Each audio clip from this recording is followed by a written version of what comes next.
Hey guys, Sundown Rider here. This is going to be my chapter review to Nanatsu no Taizai, or the 7 Deadly Sins 254, Camelot in Despair. Now this chapter I actually really liked. There were so many different things going on, and there's a lot of things relating to Arthurian legend, and just the whole story of the goddesses, Meliodas, Cath, and all that type of stuff, and like a little bit of backstory that we're going to need, especially with Arthur, and what this does for the chapters coming up, and what we really need to know.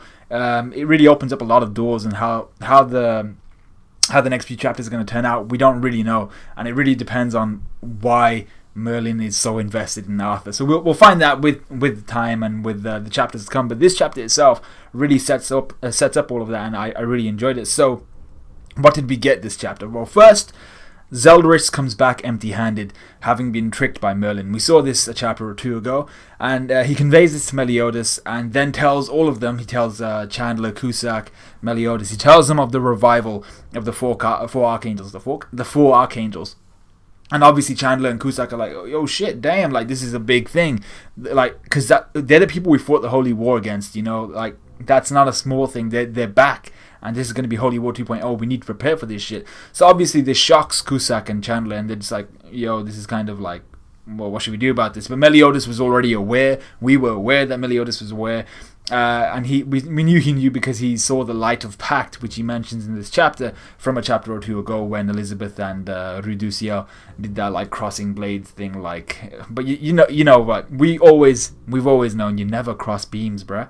So yeah, so I don't actually understand the whole light of pact thing. I mean, like, was it just a visual representation of, okay, we have a pact and everyone knows because we did this light of pact thing?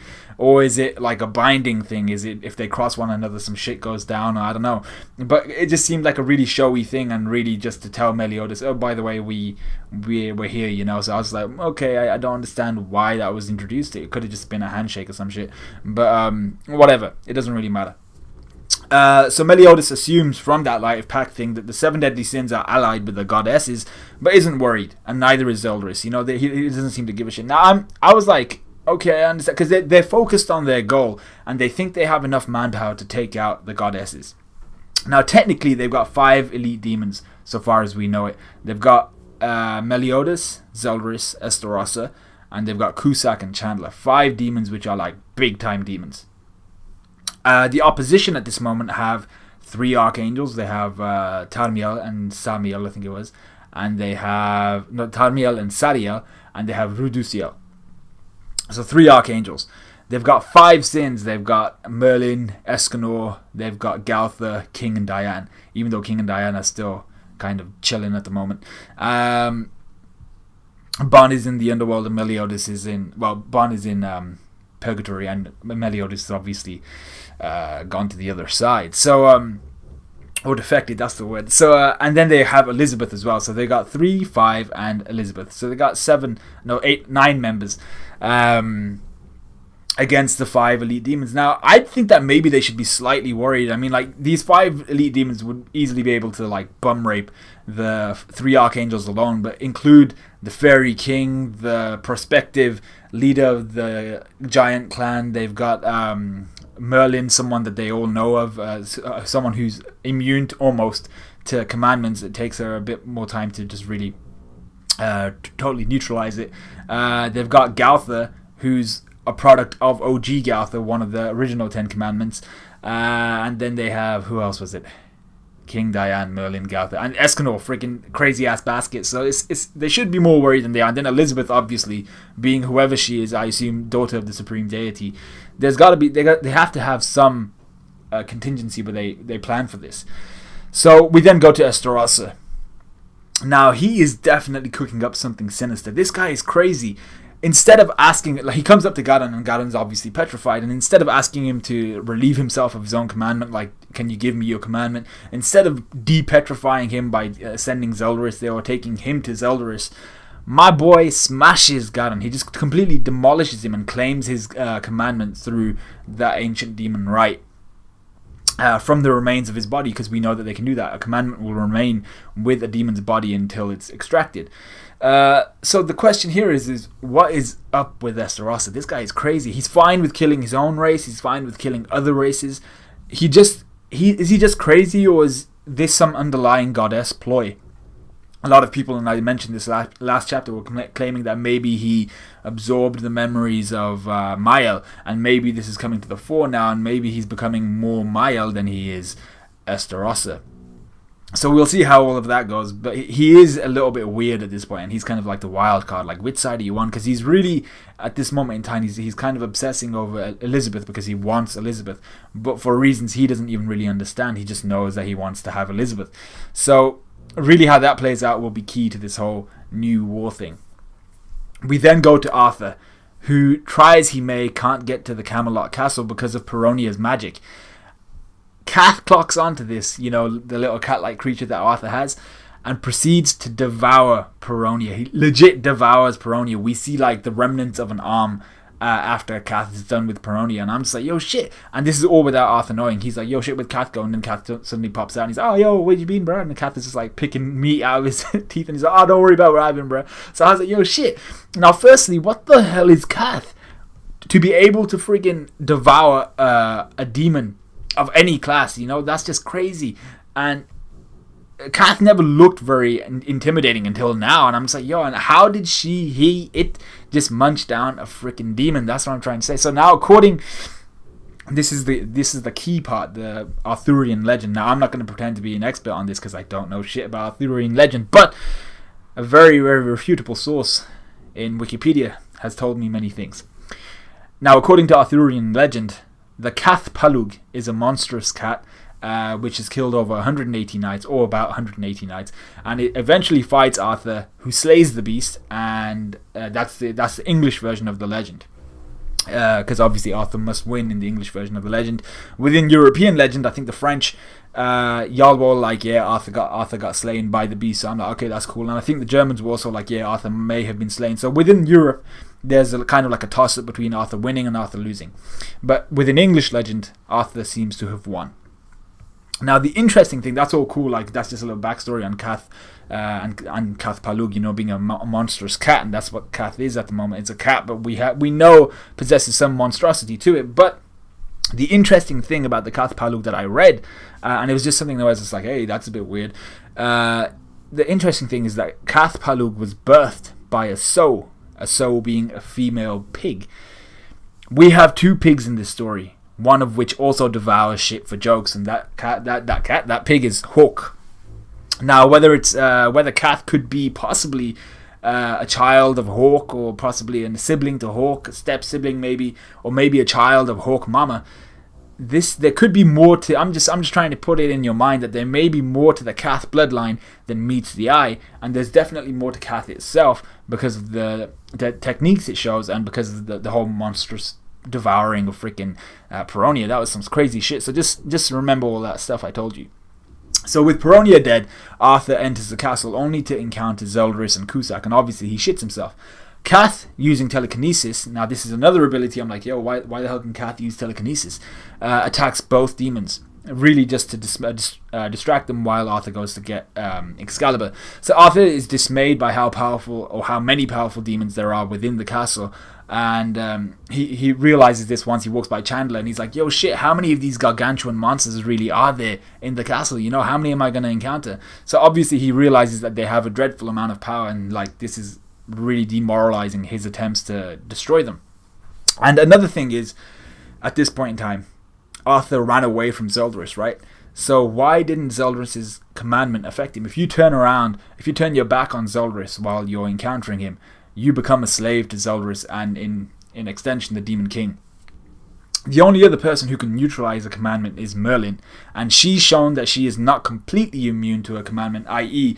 the commandment will still affect her, but she'll be able to recover from it in time. And that's what happened when she was affected by commandments, like Garen's commandment. She didn't completely neutralize it at first. She was petrified, but after some time she was able to neutralize it.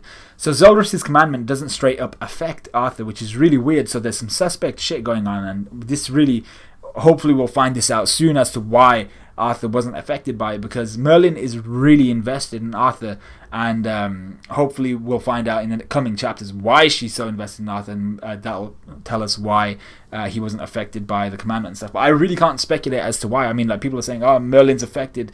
Merlin's the only one that's shown kind of an immunity to the commandment, so maybe Arthur is kind of like her child. There may be more of a relationship between them, but I don't think so. I really don't think that Arthur is Merlin's child at all. I don't think he's achieved that immune system to a commandment just because her immune system is better against commandments than most, because he's completely immune at the moment, it seems like, and she has this kind of ability to neutralize it after time. So there's a big difference in what they can do. In terms of what I think Arthur is, I don't know. He's new to the story in terms of his abilities, and we'll find out in the coming chapters, hopefully. So Arthur runs to find Excalibur and gets laid out right before making contact with Excalibur, and he's surrounded by Meliodas, Zolderus, and Cusack. Arthur is angered by Meliodas' supposed betrayal, not caring about his reasons or anything like that, and he brands Meliodas a traitor. He's like, you an asshole, man. You like we all had faith in you. I aspired to be like you, and now you've turned to the dark side. And obviously, in his anger, he pulls Excalibur out of its rocky prison and lifts it in kind of like a He-Man style. So, what do we want to happen from here? Obviously, Arthur needs to be buffed considerably by Excalibur, because we assume he'll be one of the main devices used against the demons, the demon clan, in future. However, you have to remember that he is surrounded by 3 of the greatest demons introduced to the story so far, excluding the Demon King. So these are 3 really of the greatest demons, as well as like Cusack, as well as Chandler, and as well as Esterossa. But he's surrounded by 3 of possibly the 5 greatest demons we've been introduced to, who are currently within the main storyline. You know, the Demon King isn't in our plane at the moment. He's not an existence we're wary of because he's not there. But out of the 5 strongest ass demons right now, 3 of them are around Arthur. So like, it would be an ass pull for him to be able to do anything to them. Maybe like injure one slightly, but they have great regenerative capacity, and we've seen that multiple times from Zolderus and Meliodas themselves, and even Cusack. Actually, we've seen it from him as well. So to be able to damage them permanently in any way, I doubt.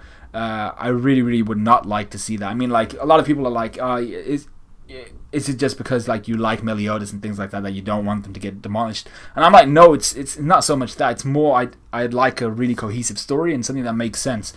If Arthur, obviously he needs to get an immense buff from Excalibur, but he shouldn't be able to wreck the prospective leader of the Demon Clan, and someone who will be the Demon Clan leader if he gets the commandments. It's not something that would really make so much sense. You know, he got the sword, and then suddenly he's freaking God type or God tier fighter. You know, it's like, that would be too much bullshit for me. I'd be like, yo, this is kind of, you know. So I like Nakaba because he usually doesn't mess up with the whole power scaling thing. So in Nakaba, I trust. So I think this is what's going to go down. One of 2 things.